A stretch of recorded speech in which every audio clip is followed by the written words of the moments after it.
The piano fell silent the exact moment 300 people rose from their seats, applauding with tears in their eyes a woman who, just 6 months prior, had been cleaning bathrooms in the very same theater where she now shone under the golden spotlight. Mary Santos adjusted her navy blue uniform one last time that Tuesday morning, observing her reflection in the misty restroom mirror. At 42, she carried on her back not only the heavy cleaning supply backpack, but also the weight of dreams she had buried so long ago she'd almost forgotten their existence. Her hands, rough from constant contact with disinfectants and a hard life, trembled slightly as she pulled her brown hair into a tight bun. It wasn't nervousness about work. After 5 years cleaning the Grand Majestic Theater, she knew every corner of the place like the back of her hand. It was something different, a premonition she couldn't decipher. The theater breathed history from every corner. Its Italian marble hallways echoed the hurried steps of dancers, while the scent of beeswax and old wood mingled with the perfume of fresh flowers adorning the dressing rooms. Mary knew every stain on the red carpet, every scratch on the ornate walls, every secret hidden backstage. She was invisible to most people who frequented this temple of art, just another uniformed employee ensuring everything was impeccable for the performances. That morning, however, something felt different. Maestro Giovanni Benedetti, the theater's artistic director, walked the hallways with an expression of deep concern. His graying hair was more disheveled than usual, and he gestured nervously as he spoke on the phone. Mary, who was finishing cleaning the main lobby, couldn't help but notice the tension in his voice. "No, you don't understand. The performance is tomorrow night. How is it she can't come? She's our principal pianist." The maestro's voice echoed through the theater's perfect acoustics, filled with despair. "I need a replacement now, not next week." Mary pretended to be focused on her work, but every word pierced her heart like a familiar melody. Pianist. How long had it been since she'd heard that word applied to herself? How long had it been since she felt the keys beneath her fingers, felt the music flowing through her body like blood in her veins? The phone was slammed down, and Giovanni remained standing in the center of the lobby, his hands covering his face. Mary hesitated for a moment, then approached discreetly. "Excuse me, Maestro, I couldn't help it over here. Did something serious happen?" Giovanni looked up as if it were the first time he'd truly seen her, despite her working there for years. "Ah, Mary, isn't it? Our principal pianist had an accident. Nothing serious, thank God, but she fractured her wrist. And tomorrow we have the most important performance of the year, the charity concert with music critics from all over the country." Mary felt something stir in her chest, as if a long-locked door began to creak open. And there's no one who can replace her? "I'm trying to contact every pianist in the city, but you know how it is. They're all too busy or they want fees we can't afford on such short notice." Giovanni ran his hands through his hair. 25 years building this theater's reputation, and I might have to cancel the most important concert of the season. Mary looked at her hands, still holding them up. For a moment, she saw other hands, smaller, younger, gliding over ivory keys with the grace of a dancer. She saw herself at 16, in the small conservatory of her hometown, receiving warm applause after each performance. She saw her mother's proud face, who worked 3 jobs to pay for her piano lessons. "Maestro," she began, but her voice faltered. She cleared her throat and tried again. I used to play the piano." Giovanni looked at her with an expression that mixed politeness and impatience. "Oh, that's nice, Mary. Many people play piano as a hobby, but I need a professional, someone who can perform complex pieces by—" "Chopin," Mary completed softly. "Liszt, Rachmaninoff, Debussy." There was a moment of silence. Giovanni narrowed his eyes, studying her more closely. "How do you know those are the pieces on tomorrow's program?" Mary felt her heart accelerate. Because I see the posters every day, and because I've played them all." The maestro's expression changed completely. He approached, ignoring the cleaning uniform, the mop still in her hands. "Are you serious?" "Maestro, I know it seems impossible, but—" Mary closed her eyes, and for a moment she wasn't in the theater lobby anymore. She was back in the small apartment where she grew up, where an upright piano leaning against the living room wall was her entire universe. She could hear her mother's voice. "Marina, my daughter, you have a gift. Don't let anything or anyone take that away from you." But life had taken it away. First, the sudden death of her mother when she was only 19. Then the need to work to survive, to abandon the conservatory, to forget her dreams, to embrace harsh reality. The piano was sold to pay off debts, and with it, apparently, her identity had gone. "Maestro," Mary said, her voice now firmer, "I know it's hard to believe, but I can show you." Giovanni hesitated, looking around as if he feared someone might see him considering something so absurd. A cleaning lady offering to replace a professional pianist? It was inconceivable. But there was something in Mary's voice, a quiet certainty that intrigued him. "All right," he finally said, "but just a few minutes. I have a lot to sort out." They walked together toward the main stage, where a majestic black Steinway grand piano gleamed under soft lights. Mary felt her legs tremble as they approached.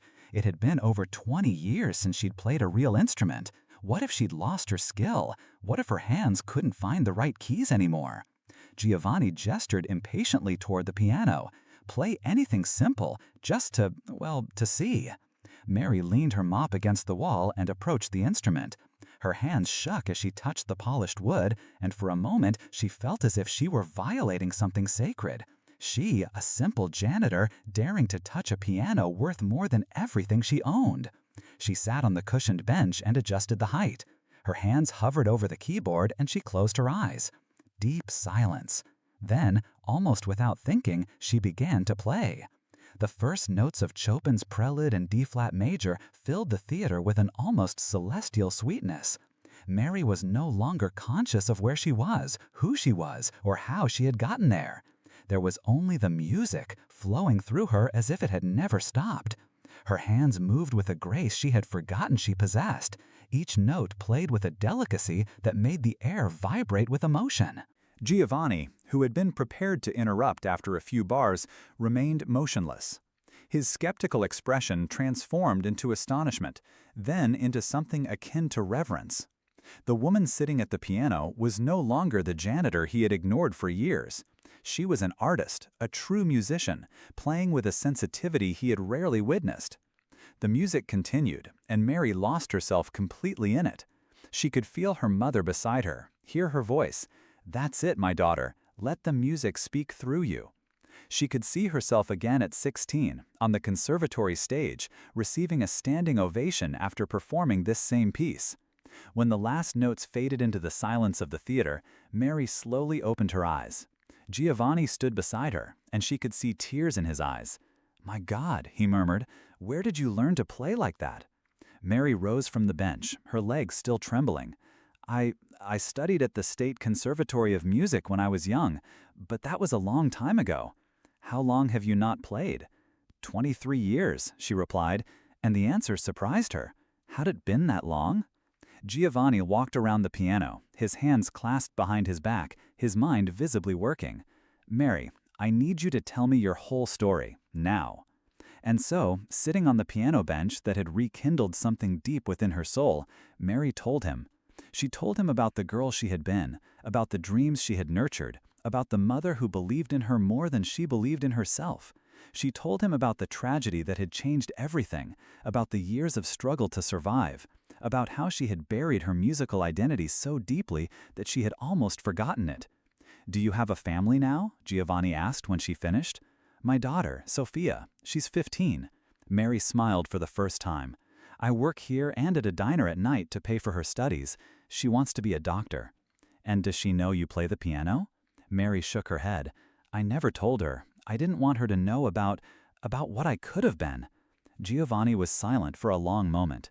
Then he looked into her eyes with an intensity that made her feel completely seen for the first time in years. "Mary, I want you to play in tomorrow's concert." The words hit her like a bolt of lightning. "Maestro, I can't. I haven't had professional experience for decades. I don't have the right clothes. You have the most important thing," Giovanni interrupted. "You have the music in your soul. And from what I just heard, you have enough technique to play the pieces on the program. I can arrange a few hours of rehearsal this afternoon. And, Maestro, with all due respect, but I clean restrooms for a living. I can't just show up on the main stage as if I were a professional pianist." Giovanni smiled, the first genuine smile she had ever seen him give. "Mary, you are a professional pianist. You just forgot it for a while." The rest of the day passed like a surreal dream. Giovanni managed to get Mary released from her cleaning duties and arranged a rehearsal session with some of the orchestra musicians. When Mary sat down at the piano again, this time with the musicians around her, she felt as if she were coming home after a long journey. The pieces flowed from her fingers as if she had played them the day before. Chopin, Debussy, Liszt, each composer spoke through her with a voice she had forgotten she possessed. The orchestra musicians, initially skeptical about the last-minute replacement, gradually surrendered to her interpretation. There was something about her playing that was different, more mature, more profound. It was as if the years of struggle, pain, and sacrifice had added layers of emotion to her music that hadn't been there when she was young. During a break, Mary called Sophia at school. "Mom, are you okay? Your voice sounds strange," the girl said. "Sophia, my daughter, I need to tell you something. Tonight, I'm going to perform at the theater." "Perform? What do you mean?" Mary took a deep breath. "I'm going to play the piano, in a real concert." There was silence on the other end of the line. "Mom, you play the piano?" "I do, or rather, I did. And now I'm going to play again." For those who follow stories like this, of people rediscovering their lost talents and transforming their lives, it's worth staying connected with us to not miss other inspiring accounts that can change your perspective on your own forgotten dreams. When Sophia arrived at the theater that night, wearing her best dress, her eyes shone with a mixture of pride and awe. Mary, who had borrowed a cheap black dress from one of the resident singers, waited backstage, her hands trembling, not from nervousness, but from an energy she hadn't felt in decades. "Mom," Sophia whispered, hugging her tightly, "I can't believe you never told me." "My daughter, there are many things we keep inside because we think they're no longer important, but sometimes they're just waiting for the right moment to be reborn." The theater was packed. Music critics, classical music lovers, patrons of the arts, all waited curiously to see who the mystery pianist replacing the regular performer would be. Giovanni had been discreet about Mary's identity, mentioning only that she was a very talented local musician. As the curtains opened and Mary walked toward the piano, a murmur rippled through the audience. She didn't have the polished, sophisticated appearance they expected. Her hands, though carefully manicured for the occasion, still showed the signs of years of hard work. Her hair, loose for the first time in years, framed a face that bore the marks of a life lived intensely. But when she sat down at the piano and the first notes of Chopin filled the air, everything else became irrelevant. The music flowing from her fingers was pure poetry, each note laden with a lifetime of experience that few pianists her age possessed. She wasn't just playing the pieces, she was telling her story through them. In the first movement of Chopin's Piano Concerto No. 1, Mary poured out all the pain of losing her mother. In the softer passages, she expressed the tenderness she felt for her daughter. In the fortissimos, she channeled the strength she had discovered in herself over years of struggle.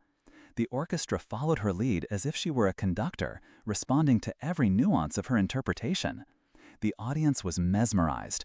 Experienced music critics, who had heard hundreds of pianists throughout their careers, leaned forward in their seats, recognizing that they were witnessing something extraordinary. It wasn't just technique, although the technique was impeccable. It was pure emotion transformed into music. When Mary began playing Debussy's Clair de Lune, tears began to stream down the faces of some audience members.